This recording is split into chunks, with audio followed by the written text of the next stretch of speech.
kanina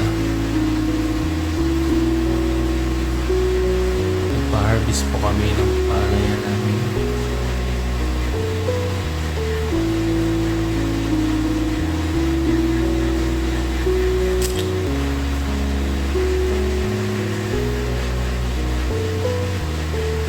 Sakit ng ulo. Sumugal kasi ako eh. May 53,000 yung nagasto ko dun.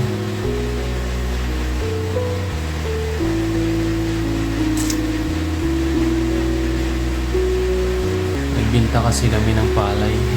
Tapos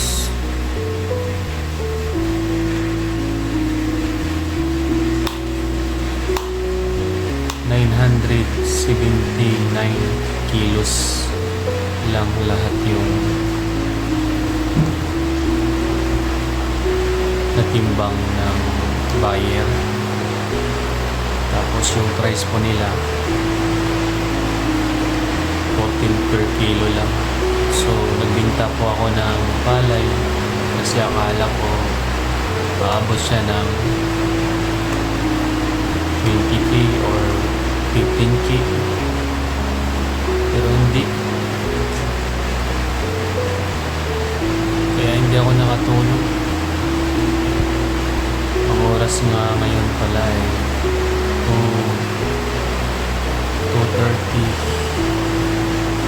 Hindi talaga ako makatulog kahit anong gawin ko, dahil yung bracelet ko po ay nasanla ako dahil sumugal po ako na ako na magagawa ng palaya namin doon sa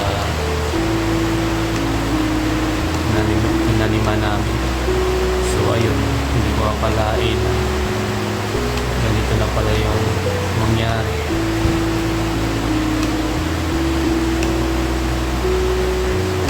Pwede lang sana pabalik sa amin yung palay, kukunin ko talaga yun, pero hindi na eh, dinala na nila kanina.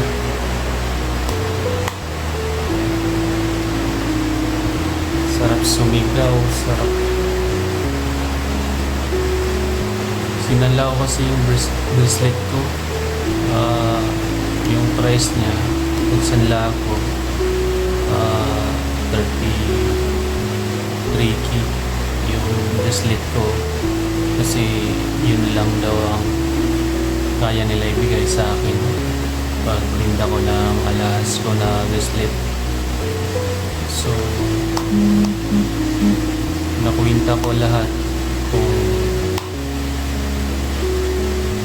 magkano lang yung nabalik sa amin. Siguro mga nasa 26,000 nata nabalik sa amin. So hindi ko alam kung anong gagawin ko. Tulog na kasi sila guys, tapos hindi ako pwede makalakas ng boses dahil baka magising pa sila.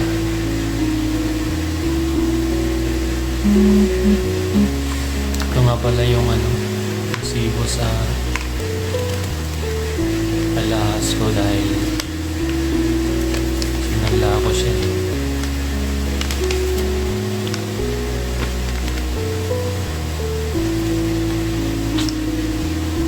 Paano yan? Hindi ko na makukuha yung bracelet dahil sumugal nga ako eh. Grabe naman yung bili nila sa palay namin. Ang mahal pa naman yung kilo. Kilo ngayon, tapos mga 40 per kilo yung bigas, or 60. Diba ang mahal? Swerte sila eh. Lahat po dito sa amin, yung bilihan nila, yung price lang bigay nila sa mga farmers, 14 per kilo lang. At maarti pa yung buyer. Pangit yung palay mo, hindi ko kunin. Paano nga paano makabalik yung pera mo.